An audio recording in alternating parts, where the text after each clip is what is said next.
Salut tout le monde, c'est David pour la chaîne Monsieur Caméra et aujourd'hui je vous parle d'un nouveau petit coup de cœur avec le dernier boîtier de chez Fujifilm, le XS10. C'est parti! Avant de commencer, n'oubliez pas le petit pouce bleu ainsi que de vous abonner à la chaîne si vous aimez le contenu. Alors pour la vidéo d'aujourd'hui, je vais vous parler du nouveau boîtier de chez Fujifilm, le XS10, un hybride compact mais qui envoie du lourd, vous pouvez me croire. Et ça me fait plaisir de vous le présenter, car je sais que bon nombre d'entre vous peuvent être à la recherche d'un boîtier accessible au niveau du prix, mais pouvant offrir de bonnes performances en vidéo. Ce qui est clairement le cas ici avec le XS10. Je vais commencer par quelques infos techniques et toujours d'un point de vue vidéo car c'est le thème de la chaîne. Le XS10 peut filmer en 4K DCI jusque 30 images par seconde et jusque 240 images par seconde en Full HD. L'enregistrement 4K comme Full HD reste limité à 30 minutes et jusque 3 minutes pour le 240 images par seconde en Full HD. D'un point de vue compression, ce sera ici un enregistrement en Langop 420 8 bits interne, mais qui passera en 422 10 bits sur l'enregistrement externe via le port micro HDMI.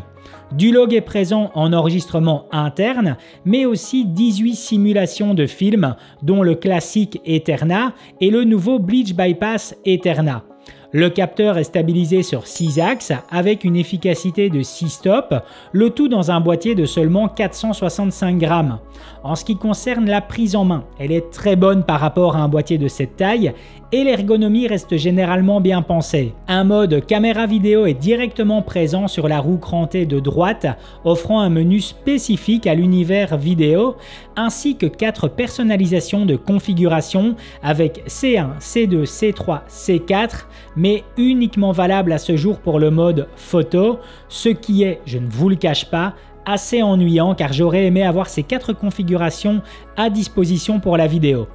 Un écran rotatif sur 180 degrés est présent, offrant un confort d'utilisation pour celles et ceux voulant directement se filmer. Le port USB-C présent sur le côté gauche sert à plusieurs fonctions. Le retour audio via un petit dongle fourni avec, car fini le mini jack. Le rechargement de la batterie à l'arrêt comme à l'utilisation, ainsi que le déchargement des vidéos et photos sur votre ordinateur. Un seul port de carte SD sera présent. La finition reste globalement bonne, même si je trouve celle du XT30 un poil supérieure. En fait, dans le concret, je retrouve quelque chose qui me parle et qui me plaît. Je vais vous faire défiler ici l'utilisation du F-Log, qui même en interne 8 bits reste tout à fait utilisable, contrairement à d'autres marques présentes sur le marché. Comme à l'habitude, j'ai développé mon propre LUT à Rec 709 pour ce nouveau boîtier, dont le lien se trouve directement dans la description.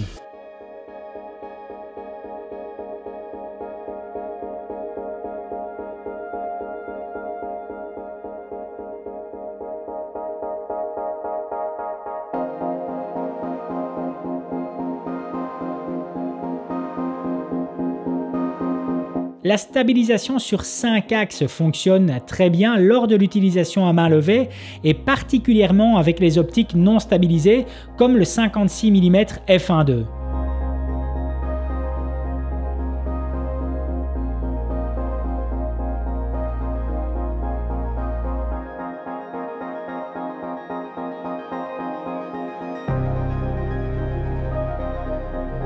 D'un point de vue dynamique, et comme celle-ci n'est pas encore officiellement communiquée lors de l'enregistrement de cette vidéo, je vais vous faire défiler un plan que j'ai filmé à plus 3 stops ainsi que moins 3 stops, toujours en F-Log.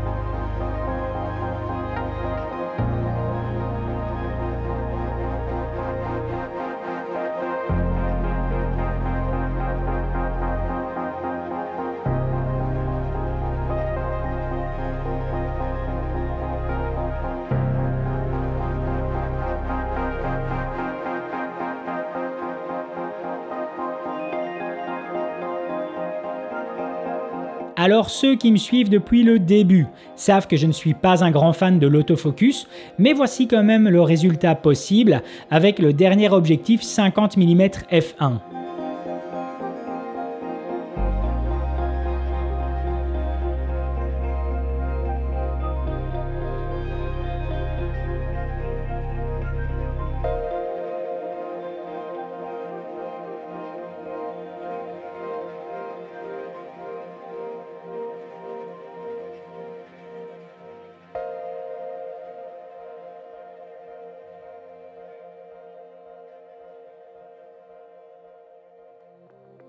Les 240 images par seconde sont tout à fait exploitables et le résultat mettra le sourire à plus d'un.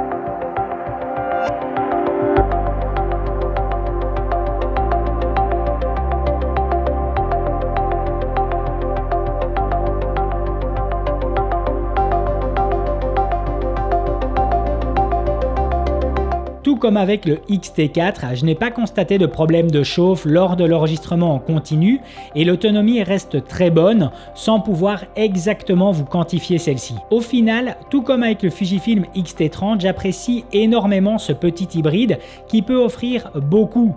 Le simple fait de pouvoir enregistrer en 4.2.2 10 bits via le port micro HDMI confirme que le XS10 peut servir de compagnon au X-T4 lors de configurations multicaméra.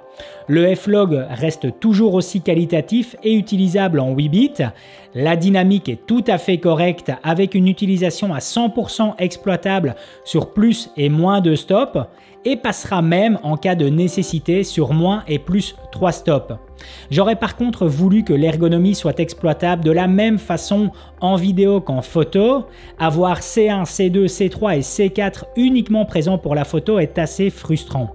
Si vous recherchez un boîtier accessible pour partager au monde votre passion de cuisine, de sport, de couture, etc. et surtout de façon qualitative, je vous le conseille fortement. Si vous recherchez un boîtier secondaire à votre X-T4 ou X-T3 lors de l'utilisation en multicaméra, de nouveau, je vous le conseille fortement. Bref, un boîtier coup de cœur, comme mentionné en début de vidéo. Voilà, c'en est terminé pour aujourd'hui. Si la vidéo vous a plu, n'hésitez pas à mettre un gros pouce bleu, ça me fait super plaisir. Et puis surtout à vous abonner à la chaîne pour être tenu au courant des prochaines sorties. À plus!